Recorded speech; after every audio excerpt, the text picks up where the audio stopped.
feel free if you want to put a question in there that you feel like we haven't gotten to or you want answered.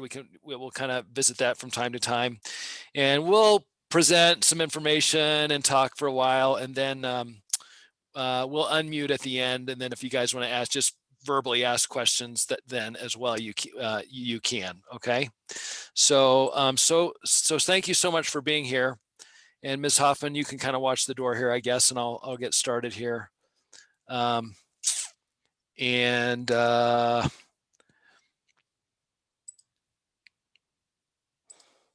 welcome to remote learning. Gosh. Okay. Yeah, so I'm Dave Cialone, and Lexi Hoffmann here is the other instructor of the course. I've been teaching the class since about 2012, and I think Ms. Hoffmann has been teaching it about the last 5 years or so. Is that right? That's correct. Yeah, okay. So, you know, global pandemics and remote learning and on the fly teaching aside, we feel pretty good about the class and we're excited to talk about it.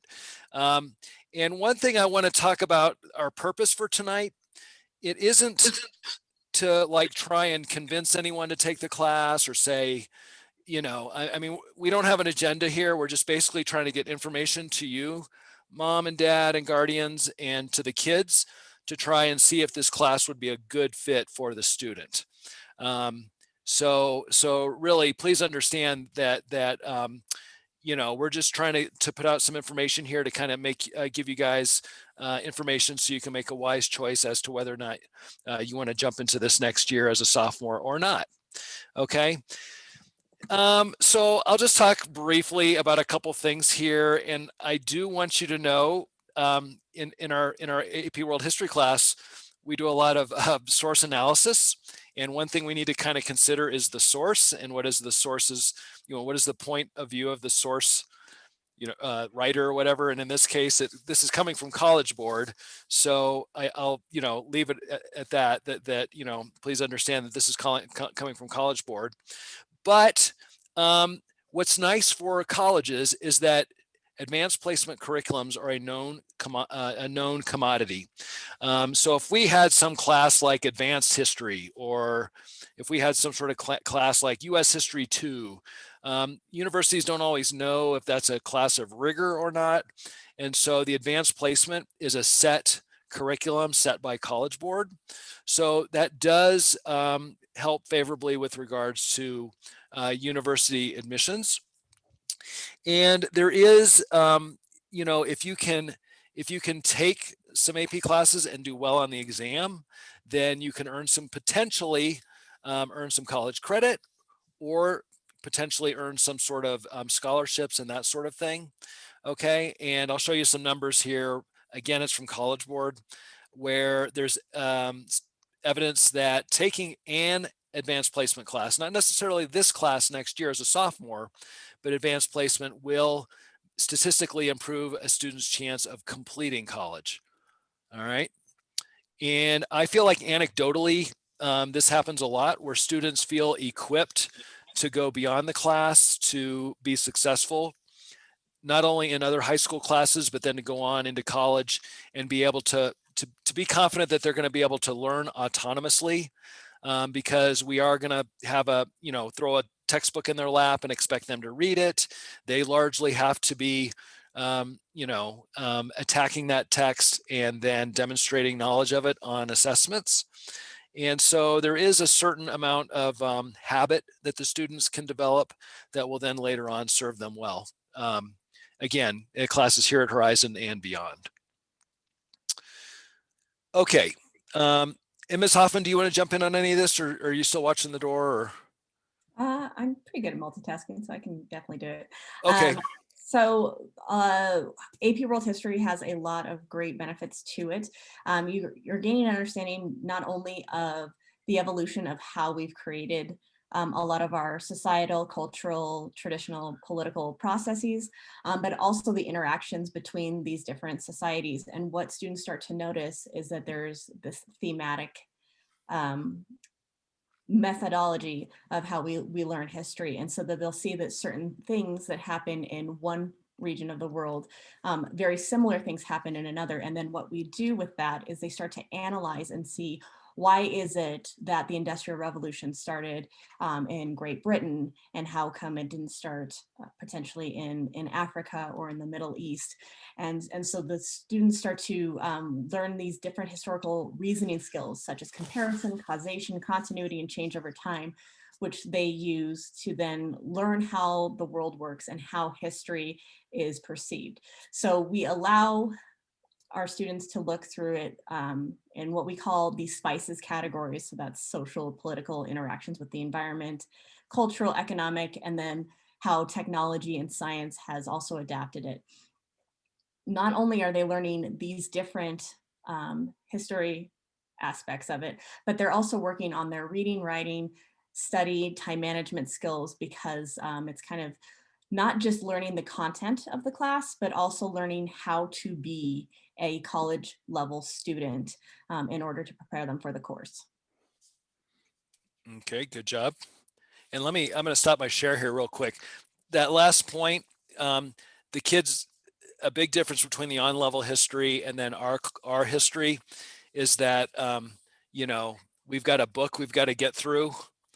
And so, you know, Miss Hoffman and I, we're both pretty much softies, but because the kids are expected to get through this book, you know, we'll knock off a few chapters in the summer, and then, you know, we kind of hit the ground running. And so they will get a lot of practice with reading and writing and analysis. So that's going to be a big benefit, or, you know, I don't know, it might kind of scare you a little bit too. Okay. So this is that chart I was saying where it's showing your expected rate of graduation increases with AP participation. And, you know, the kids will, you know, in the spring of 2022, if I'm getting my chronology right here, they'll take an exam in May. They'll take a national exam, and then based on how they score, you know, they're going to get a score of 1 to 5, which we'll talk about a little bit more about later. But you can see the difference between the light blue and the dark blue is showing, you know, different ethnicities. But if you look up here at no AP, okay, you're looking at maybe a third to almost a half of kids that enter college will graduate, and that number can increase with some participation in the course. Okay. Now, is this a spurious correlation? I don't know, but I got these numbers from College Board a while back, and I'm just sharing them with you here. Okay. Ms. Hoffman, you're the fun one. I'll let you talk about this. So not only are you it's a great engaging learning experience. Both of us are very big history buffs. We're huge nerds. As you can see, we have matching Communist Party t-shirts. And so we find ways to make history engaging, which is one of the key benefits, because you're not just learning you know, about dead old white guys. You're learning actually a lot more than that. And you're seeing the interconnectedness of how we as a society grow.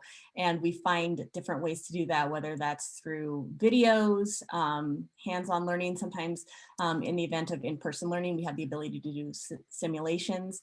And we've found this year a lot of different ways to do more digital aspects to hopefully provide a positive and engaging learning experience, so that it doesn't feel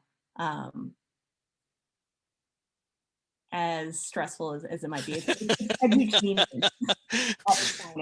Very astute. I like the way you put that. You know, and you know, we both feel really, you know, it's been a difficult school year this past year. It's been difficult for students, incredibly difficult. It's been difficult for us instructors. And so we have no idea what the fall is going to look like, if it's going to be a hybrid launch, or are we just going to have school as quote unquote as normal.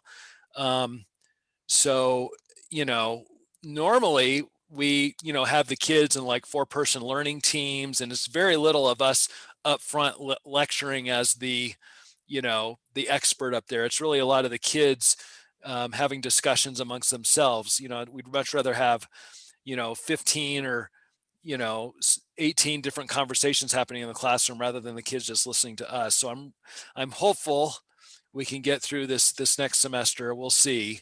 But we don't know what's going to happen in the fall. So look at this lovely picture. Remember when we could like stand next to each other? Oh my gosh.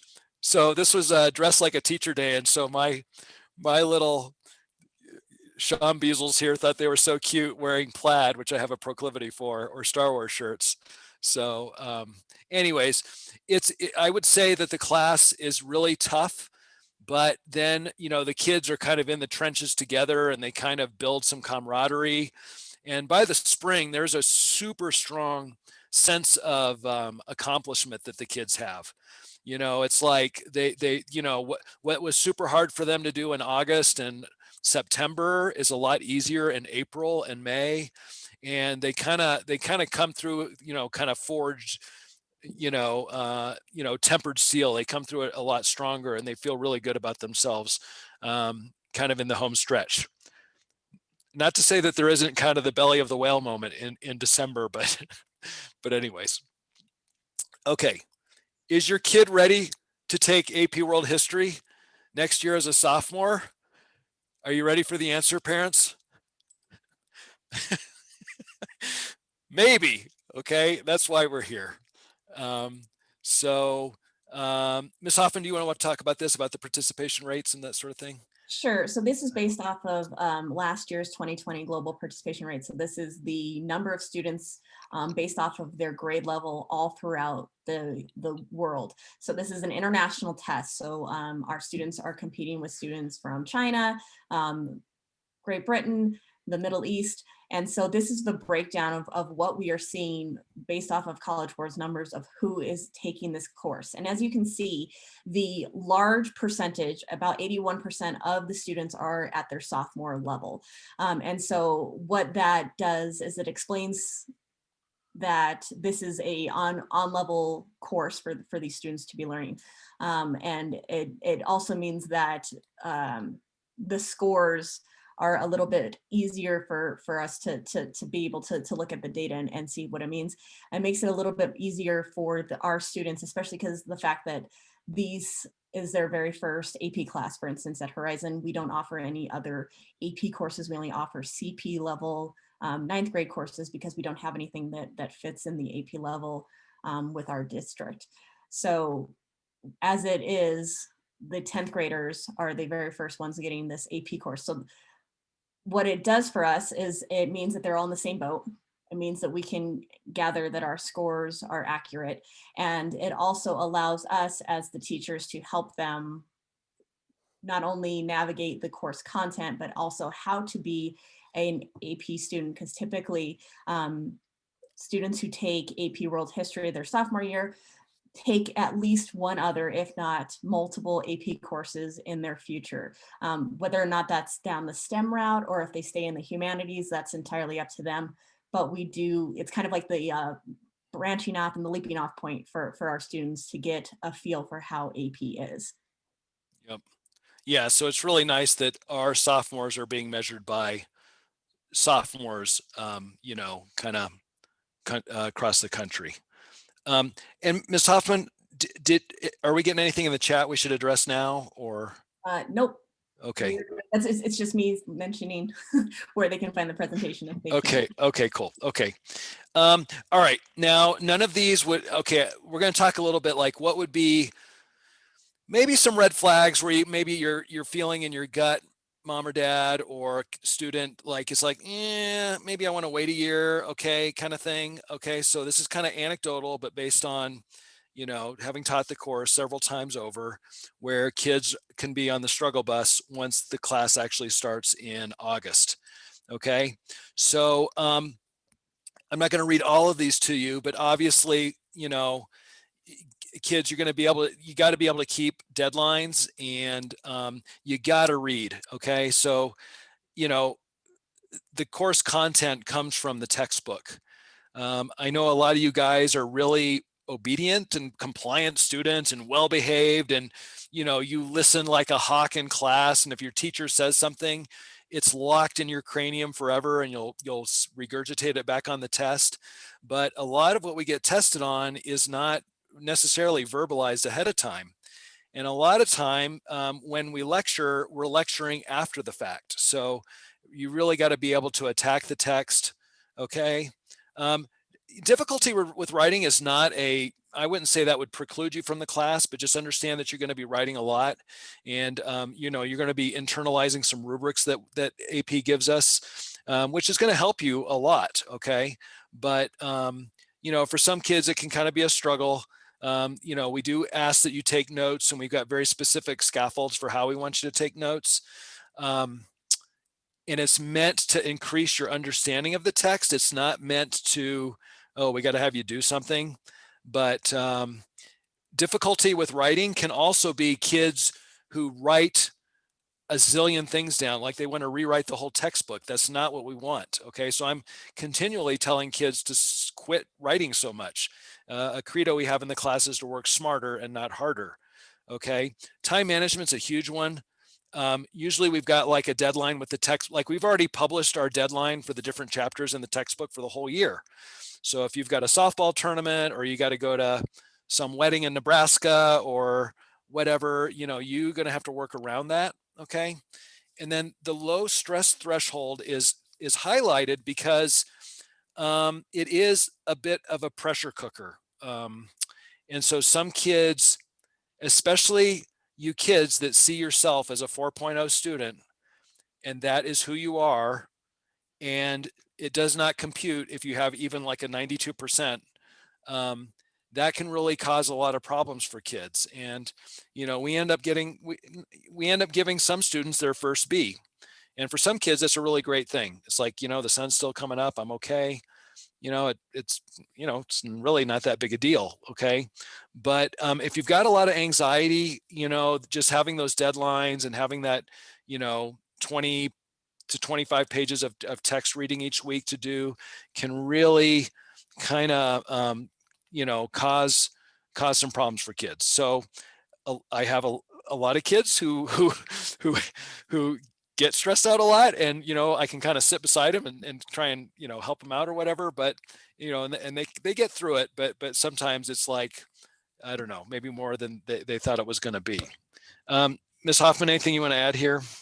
Yeah, so in the chat, somebody had asked average homework, and we do a lot of things in class, but because of the fact that there's so much content that has to be done and we want to focus on the application and the skills in the classroom, students are looking at 45 minutes to an hour of homework a night, whether that's finishing up what we're doing in the actual that we started in class, or maybe that is reading their homework.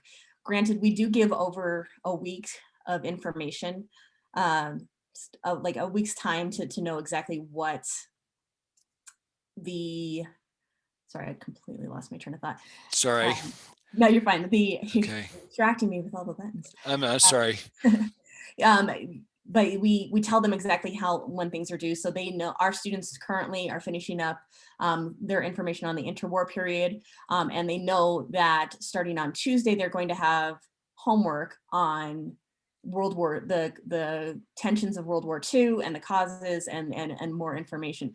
So what Mr. Cialone is pulling out for you is our semester 2 schedule that we provide to the students. So we tell you exactly what chapters are going to be read, when they are due, and then we've also provided specific study guides that students can use to help them out. But the idea is that students know ahead of time exactly what they need, and so should be either reading ahead if they have the ability and they're finished, or if they know that they're going to be gone, they should know what they should be working on when they're on the road. But typically we're seeing 45 minutes to an hour. If your student is spending more time than an hour on their homework in a night, they need to be having a discussion with us, because that means that they're not doing it correctly. They're distracting themselves with their phone, or they're waiting to the last minute and reading the entire chapter and trying to take their notes on Monday night before the Tuesday quiz. Yeah, so I would say the bulk of the homework is simply getting the book read and doing the note-taking tasks that we ask of them. we'll do a lot of practice in class, and we may start activities in class, but I cannot tell you how many times I've told the kids, all right, just turn in whatever you did today. Like, I don't want them having like 3 or 4 different assignments out there. Um, and so really that's the bulk of it. So you can kind of see, a typical week might be, 25-ish pages, um, you know, per week. Okay. So it kind of depends on reading speed as well. Obviously, I've got some kids that are super fast readers. Other kids are more deliberate in how they approach the text. So yeah, so if you're waiting till Monday night to try and do 3 hours worth of reading or whatever, that's probably not a formula for success. So, try and split that up as best you can. Okay. So, But on that same caveat, the last one we talked about is the ability to self-advocate. So a lot of our students, if you are afraid to talk to your teachers, I know that we seem super harsh and strict, but we're really not. Like Mr. Cialone said, we're big softies, and we understand that life happens. Obviously, especially in this pandemic when we're doing this from our homes instead of in the classroom. So students just need to be in communication with their teachers if something happens and they need an extension on a deadline. Otherwise, since we have so many other students and we have to go so fast, we're not going to have the ability to hound little Timmy to turn in his work. We're just going to expect that he's going to do it. And if he needs our help, that he's going to let us know. yeah. And I feel like with this remote instruction, this has been a really hard thing for for me to help engender in kids, is that self-advocacy, because they're just little rectangles in Zoom, and I'm this just disembodied voice that talks to them over the computer. And so I'm really hoping if we're back in the classroom full time, or maybe at least part time most of the time, I don't know, that we'll be able to do that. My kids are finally coming into my office hours to talk to me. It's like, okay, I'm here to help you. So, but that is something we really work on with the kids, is it's okay to express confusion. A lot of kids feel like, oh, it's an AP class, I should know this. And they'll look around and think, oh, everyone else seems to know it, but I don't. So I'm not going to ask a question. And it's like, no, you're ask that question because, it's likely half the kids don't know the answer to that question. So, okay. And obviously, guys, if you've got grades in like the A's and B's range, that's a good sign. If you've got like C's, D's, F's, just anecdotally, you're going to probably drop a letter grade if you're down in that lower range. Okay. I don't think AP World is a good place to find yourself as a student. You might be thinking, oh, I just need a class that'll really challenge me. And that's what I'll discover myself as a student. That typically is not a good formula for success. It's good to develop some of those kind of baseline study habits in an on-level regular course before jumping into AP, advanced placement. 504 accommodations. Obviously, we can do things like preferential seating, or, hey, if I got to get out of the room because I got to check my blood level or sugar level or whatever, all that's fine. We can also do time and a half if that's on your accommodations for exam taking. But we cannot cut out curriculum for students. So just understand that, we do try to make the playing field as level as possible. But typically AP only awards time and a half. Okay. So I'm not sure, if something, most kids that I've had get things done during the regular allotted times. They might need a few minutes to finish up later, which is fine. But, that's something we can communicate going forward in the course once we're together in August. Ms. Hoffmann, you want to go over this? All right, so obviously successful students are going to have a lot of the opposite traits than the ones we talked about. The biggest ones are definitely going to be those time management skills, which they do start to develop. And we try through our regimented activities to do that, especially with our scheduling and whatnot. But it has to be a lot of like autonomous work because there is so much going on and so much content to do. that we have to get through that. And so the expectation is that, hey, we're going to do this activity or the simulation on World War II. So the expectation is when you come into class on Thursday, you've already read the information. And if you don't, there's not going to be the opportunity for us to one-on-one pull you aside to get you the information that you need so that you can participate within it. The reading comprehension is definitely going to be one of the strongest things. Granted, we do have students that maybe aren't the greatest readers, but we find different methods. But the biggest thing with that is that self-advocacy. If something's not working, we have tried and true other study tips and other methods to try the various ways that we do things, but we have to continue to try until we find what works for you. And the biggest thing is the resilience, especially right now. I don't know if Cialone's seeing the same thing that I am, but I'm seeing a lot of fatigue, because of this digital setting and the fact that they're not being able to commiserate with their classmates in the same way. And so some students are just kind of, for lack of a better word, giving up on trying to do it. And the students who are really successful, especially in this new setting, are the ones that just keep at it, ask the questions, and if they don't get it, they try and figure out other ways to do it. So if they don't understand content in the book, they're coming into office hours. If they're still not understanding, they might be pulling up an AP video to help them understand. But they're finding other ways in order to help themselves be successful. Yeah, and just to add to that, and Ms. Hoffman did a good job of kind of talking about this. I mean, we are scaffolding skills. We're not just like throwing them in the deep pool and just, hey, whoever survives survives kind of thing.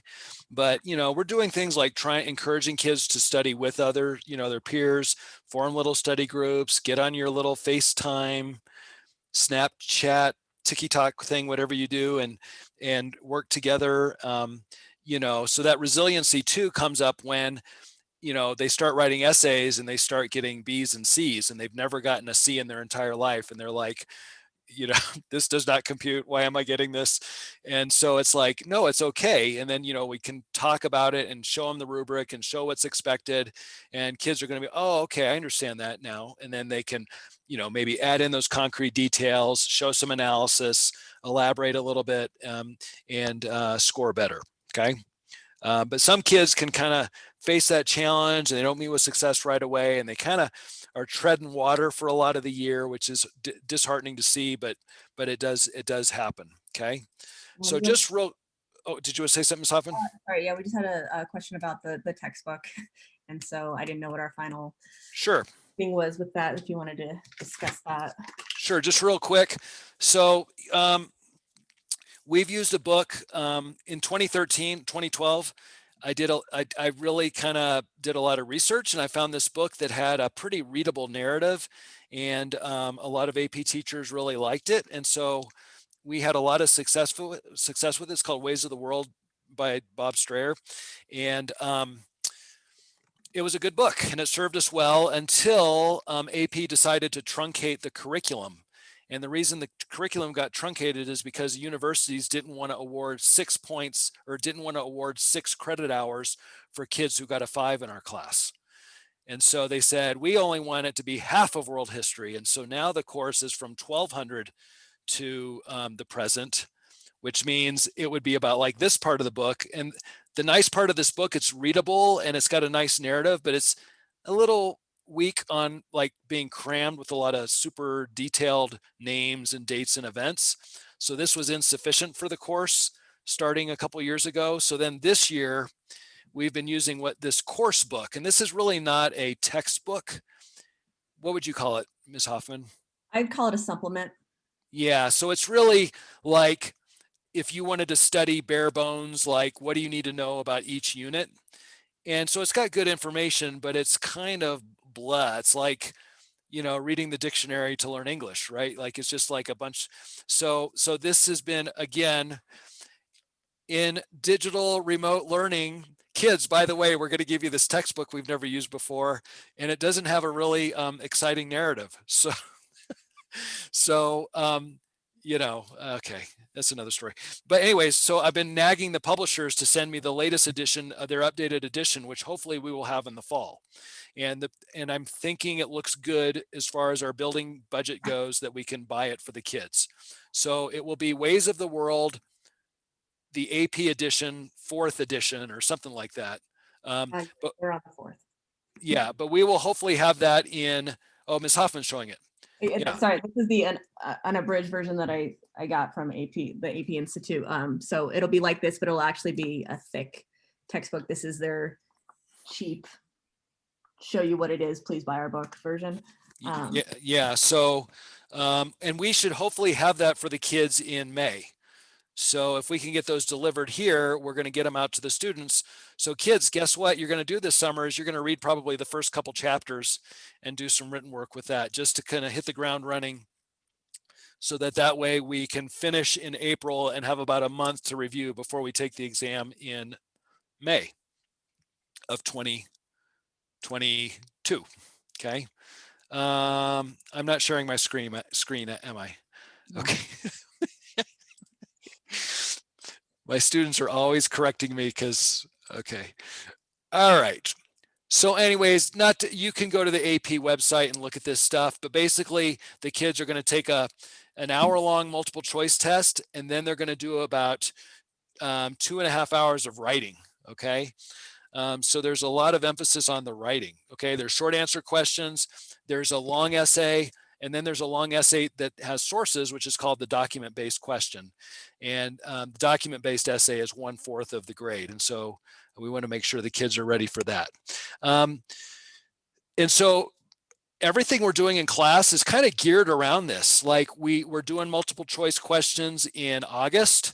We start doing short answer questions pretty quick. I'd say in September, we're doing our first SAQs, and we're writing LEQs and doing document analysis in the spring, in the fall semester. And so, as we're consuming the content, we're also practicing the methodology that will be asked of them to demonstrate on the test. And then, depending on how well they do on the test, they get a score from 1 to 5. A lot of times you'll hear like a 3 as passing, which, okay, it's kind of right, but technically they're qualified, okay, and to use AP jargon, okay? So some schools will award credit on a 3. Others, you need to get a 4 or 5. This is just showing the global scoring of the AP World History exam over the past few years. So what you're looking at here is the percentages, as you go across, the percentages of students that took the course, and the corresponding grade, and then the mean score is that located there at the bottom. And then to note the new AP format that we had to go with, that's changed a little bit, was in 2017, and then again in 2020 there is a different one, which is when we started to cut the content in half. But what you can see is on average, the way the cut scores go, it follows a bell curve.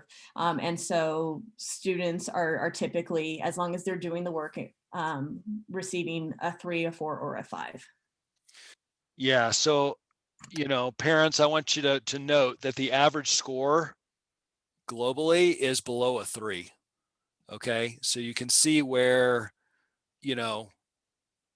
almost like half the kids aren't, they're getting like a 1 or a 2. Okay. So it's like, can I guarantee you that your kid is going to get a 4 or 5 next year? I cannot, nor can Ms. Hoffmann. We can't guarantee that. But we'll look at some more numbers here. Here's how we've done in compared to, really last year, I would just kind of ignore that 2020 because it was a weird truncated test. And, you might want to go back to 2018 or 2019, and Horizon is in the green. So you can see we do a lot better at the very bottom. Like we get very few kids getting a 1, and then maybe a quarter of the kids get a 2, which then means like well over 50% of the kids are getting a 3, 4, or 5 that have taken our class. And I will tell you that Ms. Hoffmann and I typically have really close scores. Like pretty much we flip-flopped the last few years, where maybe her kids do slightly better, and then the year before mine did a little bit better, and the year before hers did a little bit better, because we're basically doing the same lessons. But the exciting thing is that, 2019 was a little bit down, but like, we get real excited for the fours and the fives. Okay. So, we had, upwards of a third of the kids, getting up in that upper echelon. Okay. And well over half of the kids are getting above a 3. Okay. Like 75% or so are going to be maybe getting up around that. Well, I'm kind of exaggerating, but I'll exaggerate it because I get excited. Okay. And then there was someone asked in the chat, does your score on your test affect your grade? No, your test, your actual AP score and your grade have nothing to do with each other. One, we don't even get your scores back until July, way after you've already taken the course. Your test is in May. They don't get to do the reading and the scoring until June, and then correlate that into the July stuff. And also, it's the coursework is, it's not focused on are you going to get the 5, it's focused on are you getting the skills, are you doing what's expected of you, just as you would in a typical class. So if you're doing your homework, you're paying attention in class, and you're turning your stuff in, you should be seeing a grade that matches that, which hopefully will mean that you are prepared to take the test. But there is not like a direct correlation between your score and your actual grade in the class. Yeah, so there's not a direct correlation with that. I mean, have I had kids get a C and then they like get a 4 or 5 on the exam? Yes, because they're those, you read it once and they've got a, the savants that can just kind of memorize stuff. And then I've had some kids get an A and get like a 2, and that is such a heartbreak. And you always have that, kind of these anomalies that are happening either way. All right. Does taking AP guarantee college credit? No, it does not guarantee it. Okay. And I don't know if I did not double check to make sure this is the current policy. This was the policy a year ago. So, CSU, if you get a 3, you can get 3 hours of history credit. All right. Now, I don't know if that 6.0 has changed at CSU. I'm guessing it may have, with the curriculum framework of chopping the curriculum. But what I would suggest, if you're going to go to Nebraska, or if you're going to go to Arizona State, or you're going to go to Montana, is what I would do is I'd go to those universities' websites and type in advanced placement credit, and look for an FAQ on that and see what if you're going to Stanford, you're not going to get any AP credit. If you go to like NYU, New York University, you're not going to get any credit. So if you're going to go to like a really illustrious school, a lot of those schools won't take it. Okay, so it kind of depends on the school you go to and the score you get in the course. As of right now, CSU has not changed theirs. I just looked it up. Oh, cool. So I will say my kid, I have a son, Ben, who he earned about 20-ish credits of college credit when he went to CSU. It was great. So it can be a real, I would love to say he like finished in 3.5 years instead of 4, but no, he would maybe take 14 hours instead of 17 hours in a given semester. So it helped him to kind of buffer his schedule a little bit. All right, kids, I want you to pay attention to this. Should I take AP World History expecting to get an A? No.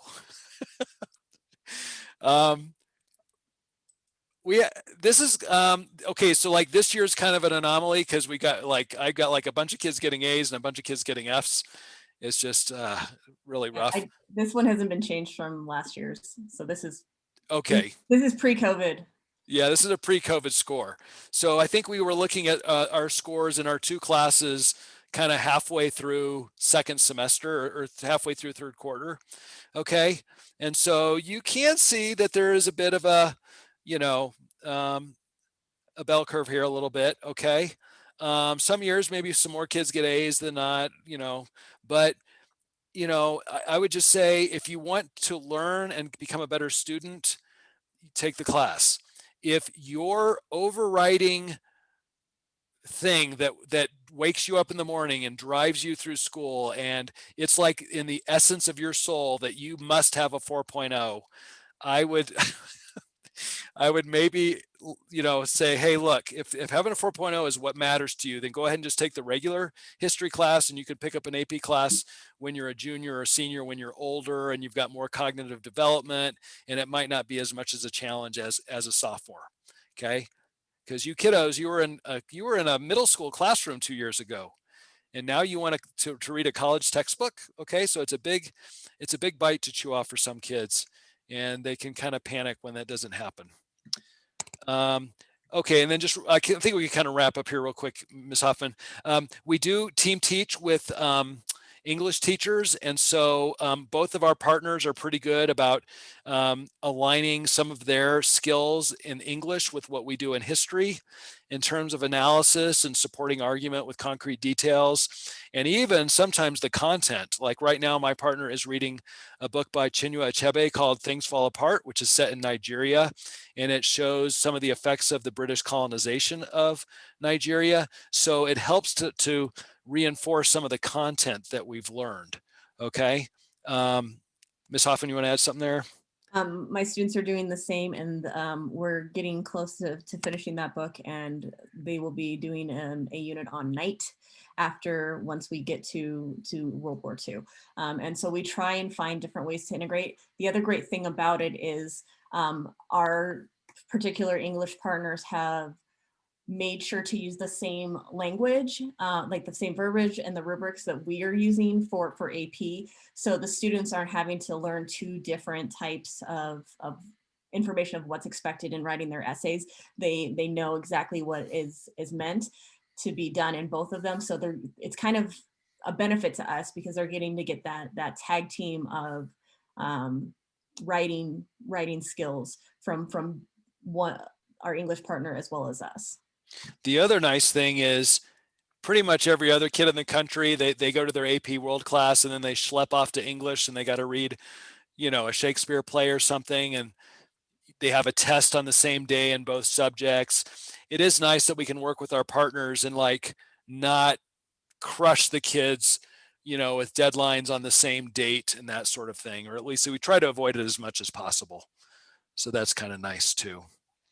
So one student did ask about how it works. So it is, sorry, No, go ahead. my apologies. Since they're the conjoined class, very similar to what they're doing in ninth grade. It's not an AP English course. This is a CP English with the AP World History. So you're only taking one test at the end, but it's still that CP level, that higher level English to help us with those skills. Now, once you get to your junior level, we have what we call the super core, which would then be you're still doing that combination of the English and the history, but then it's AP US history and an AP English course, and they call that the super core. But that's neither here nor at now. This one, you're only taking one AP class, and then it's the CP English.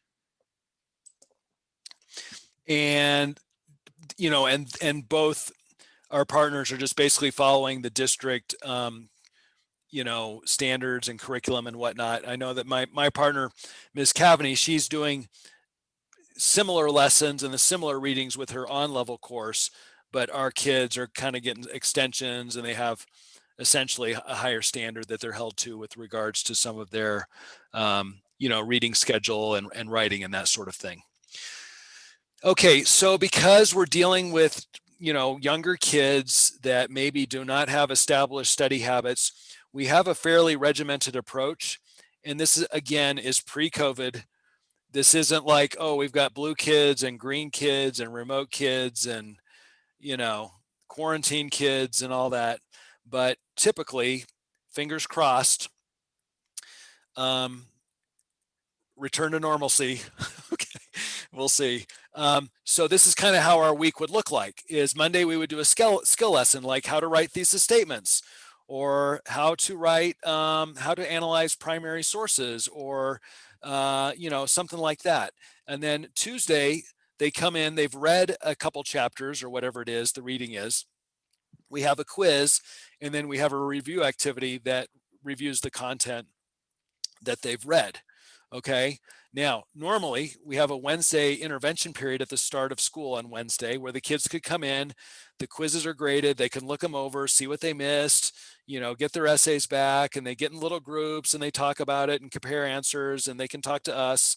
And then Wednesday in class, we usually do some sort of primary source analysis that again is related to the content. So, for example, if we're looking at maybe World War I, we might be looking at a poem by Wilfred Owen, or maybe we're looking at a piece of artwork by Otto Dix, and we're kind of like, well, what can we learn from this? We're looking at this painting. What can we infer? What are the level one, takeaways? What are some level two questions we have? That sort of thing. And then Thursday is again going to be a kind of a lecture. I call it a lecture, but it's more I'm going to put some pictures up on the board and then ask the kids to tell me what's going on.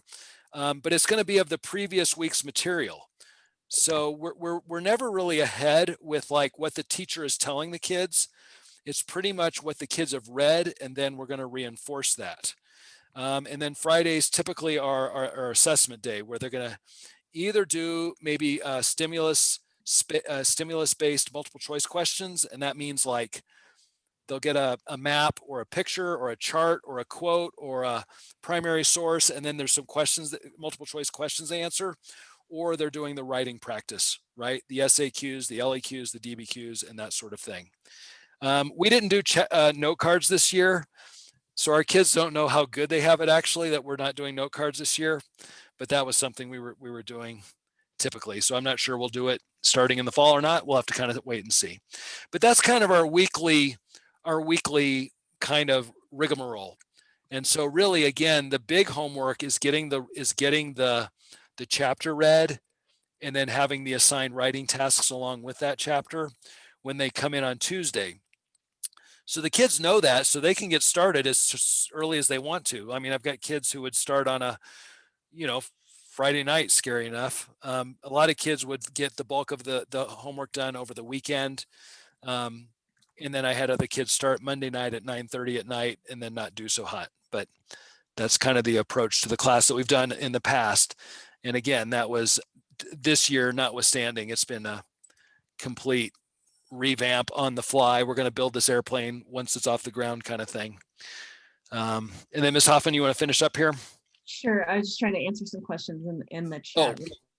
I'll just do this real quick and then we can move on here. So guys, really the number one thing is you got to read the textbook. And I know some of you guys are like, all right, this year I'm really going to study, it's like every August, it's like, okay, this like, we're going to really, do well. And so, and that might last for a couple weeks and then you start falling behind. So understand this is not a class where you can work backwards and forwards at the same time. Like if you looked at that reading schedule and you missed a week, I tell kids just forget about that week, just move on, because you can't go back and read those 25 pages and then read next week's 25 pages as well. Okay, so just you gotta budget your time wisely. Find study buddies, work with others. Okay, and if you're a musician, the hardest thing for practicing your music is probably getting your instrument out of the case. If you're an athlete, the hardest part about practicing is getting to practice. In history, the hardest thing about reading the textbook is getting the book out and cracking it open. Okay. So, we talk about that quite a bit. And then, how are you doing, Ms. Hoffman? Are you off the chat now? Yeah, I'm good. Okay, go for it. So one of the things, parents, your kid is always going to have homework, always, unless there's somebody that sits down and like just gets everything done. They might be caught up on what they're currently doing, but they will always have the next chapter available, and it might be in their best interest to keep reading, because they're going to start to see those connections. The farther we get through history, the more connections they see to what they've read in the past. And the other thing is they're always going to be having to remember the stuff from the past. So we're talking about like the Song Dynasty in the first semester. They still have to know about the Song Dynasty and all of the important things that are happening at that time period when we get to April. So they can always be restudying and looking through notes or watching crash course videos or Heimler history videos and other types of resources. The chapter is like one of the biggest things that we do. A class, somebody had asked if intervention was required. It's not required for students to go. However, it is a good place to get caught up, to ask questions and study. I do know that some teachers, even in this academic support setting, are like, you have to make up your quiz at this time and whatnot. We have the ability to be a little bit flexible, but it's also that expectation that you're going to talk to us and make things work. But it'll be much easier for you to get back your quizzes, to get information from us, and to talk with your friends and to study with them if you're all doing it together. Before this happened last year, I had students in my intervention room working on their note cards or working on their notes or double checking through things. We do provide a lot of online supports. I've put it in the chat already. We have the website I've created, which is called the Hoffmann Holodeck. We have other teacher websites and other video lessons and things that are available to students, so that if they want to get that extra help, or if they want to find a different resource or technique to get their information, they have that ability. And then we're usually doing some other type of work during the school day. So they have notes for sure every week, but they're also going to be doing stuff in class. They might be doing a web quest.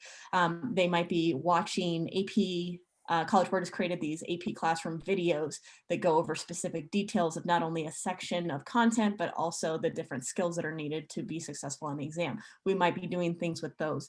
So the biggest thing is, if you're hearing from your student that they don't have any homework in AP, it's probably a fib.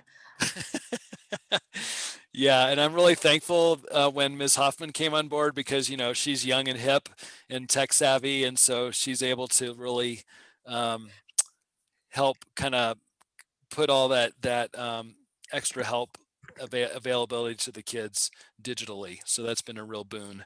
And yeah, I'd say like find encouraging mom and dad, if your kid is like sequestering themselves in their bedroom and they're like working till 11 o'clock at night every night, they are doing it wrong. That is not what we're asking them to do. We don't want that to happen. And again, they need to work smarter, not harder.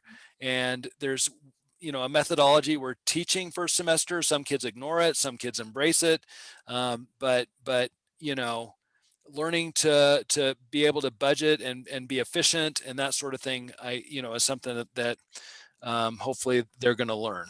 And that's something too, mom and dad, please reach out to us in the fall if that's what you're saying. If your kid's super anxious and they're like just feeling completely overwhelmed, it's like, what's hard in August will be really easy for them in April.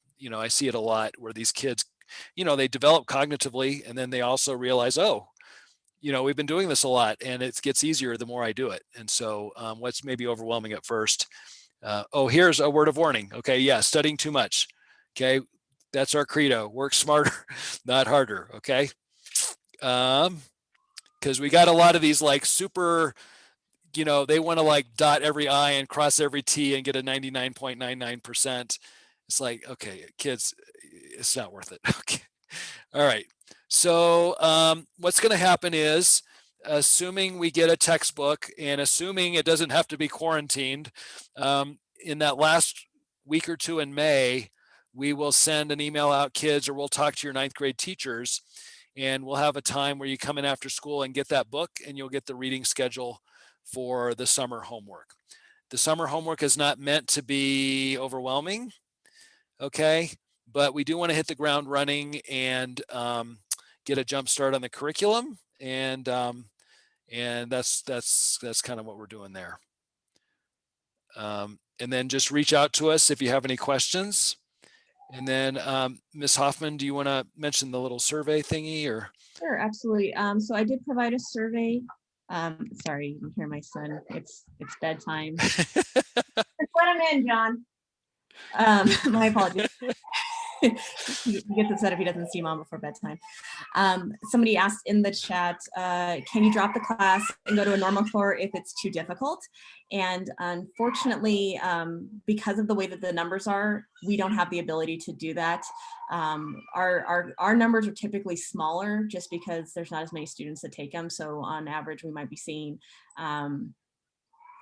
like 50 to 55 students in our courses, maybe a little bit lower depending, whereas the other cores can end up having 60, 65, sometimes 70 students in the core. So it makes it very, very difficult for a student to transfer from a class that's 40 into a different class that has already overwhelmed at capacity. Basically, I'm sorry, you can hear him in the background. It's okay. And so no, the counselors have stated that if you sign up for the class, you're in it for the long haul. I know that sounds daunting. And someone else had asked what happens if you fail. We don't have students fail that try. The only students that fail are the ones that they completely give up on us. They're not willing to do the homework. They don't turn things in. They're not coming in to see us. They're not taking advantage of retakes and rewrites and things of that sense. So it's, even though it's an AP course, it's difficult to fail. You have to be kind of trying. I feel like my kids that fail have really earned that F. I mean, they have to really work to not pass.